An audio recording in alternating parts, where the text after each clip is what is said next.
Siapa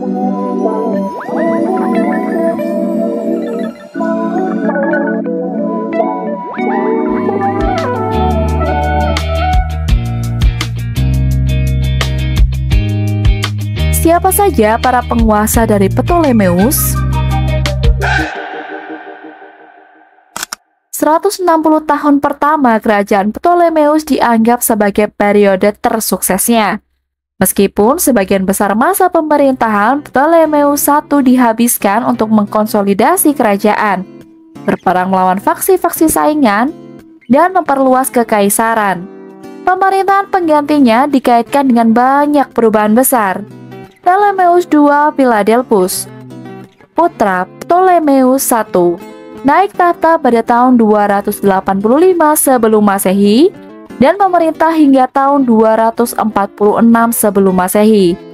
Dia mewarisi Mesir yang kuat dan makmur dari ayahnya. Meskipun dia bukan pejuang sehebat ayahnya, dia memperluas wilayah dan perdagangan lebih jauh lagi. Mendapatkan kendali atas cadangan emas yang berharga di selatan Mesir, dan membangun lebih banyak pelabuhan dan stasiun perburuan di Sudan. Dia juga melindungi ilmu pengetahuan dan seni. Perpustakaan Alexandria yang terkenal selesai dibangun pada masanya meskipun didirikan oleh ayahnya, Ptolemeus I. Ada catatan yang menunjukkan bahwa Ptolemeus II Philadelphus memerintah sensus lengkap kerajaan, mendokumentasikan segala sesuatu mulai dari sumber air hingga tanaman yang ditanam. Periode ini membawa inovasi pertanian dengan proyek irigasi besar-besaran yang dilaksanakan di seluruh kerajaan. Pada 246 sebelum Masehi, Ptolemeus III Euergetes naik tahta dan segera mengobarkan perang melawan kekaisaran Seleukus di Suriah.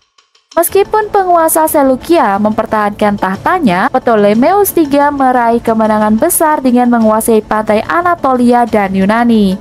Dan kekaisaran Ptolemeus mencapai puncak kejayaannya pada masa pemerintahannya. Dia juga sangat melindungi agama asli Mesir untuk menyenangkan rakyatnya, dan banyak kuil dibangun selama masa ini.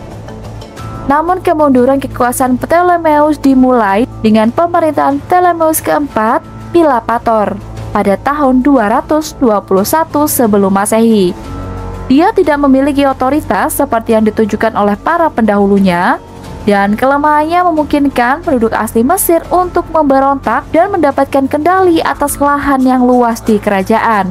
Raja-raja Ptolemeus selanjutnya juga tidak mampu mengembalikan kerajaan ke kejayaannya yang dahulu, sehingga memungkinkan Roma untuk mengambil keuntungan dari situasi yang melemah dan menggunakan kekuasaannya di Mesir. Pada tahun 50 sebelum Masehi, Cleopatra VII menjadi penguasa Mesir. Tetapi untuk menjadi penguasa membutuhkan banyak usaha. Setelah kematian ayahnya, Ptolemeus XII, Neos Dionysos, Cleopatra harus menikah dengan saudara laki-lakinya, Ptolemeus XIII, sesuai dengan keinginan ayahnya dan bersama-sama memerintah kerajaan dengannya. Namun, para penasehat Ptolemeus XIII mempengaruhi raja muda itu untuk mencopot gelar dan kekuasaan Cleopatra, dan dia terpaksa melarikan diri ke pengasingan. Pada saat itu, Roma telah mendapatkan pengaruh yang signifikan atas Mesir. Sejumlah besar kekayaan dan sumber daya Mesir dibayarkan ke Roma oleh raja-raja Mesir untuk memuaskan orang-orang Romawi dan mencegah mereka menginvasi kerajaan. Pengaruhnya begitu besar, sehingga Senat Romawi dianggap sebagai penjaga Mesir. Selama pengasingannya, Cleopatra memanfaatkan pengaruh Romawi ini dan mengatur pertemuan pribadi dengan Julius Caesar, jenderal dan negarawan Romawi, saat ia mengunjungi Alexandria pada tahun 48 sebelum Masehi. Caesar dan Cleopatra segera menjalin hubungan, dan bersama-sama mereka mengalahkan Ptolemeus XIII. Kemudian, dia pindah ke Roma bersama kekasihnya, Caesar, dan melahirkan seorang putra.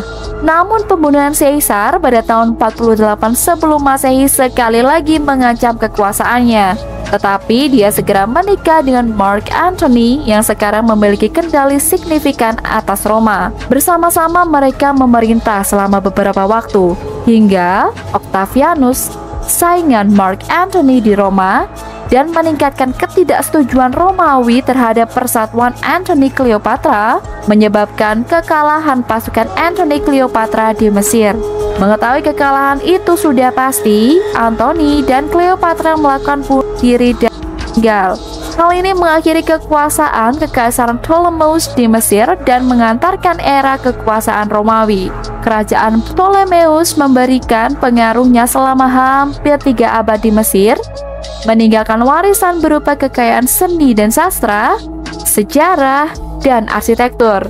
Mereka juga membangun kuil-kuil megah seperti Edfu dan Kom Ombo yang merupakan tujuan wisata populer saat ini. Dinasti Ptolemeus membantu melestarikan banyak aspek budaya asli Mesir sambil menanamkan budaya Helenistik mereka untuk memperkaya apa yang sudah ada. Demikian cerita kita hari ini terkait dengan Kerajaan Ptolemaic atau Kerajaan Ptolemeus. Jika ada yang ingin ditambahkan terkait video ini bisa dituliskan di kolom komentar. Terima kasih dan sampai bertemu di video selanjutnya.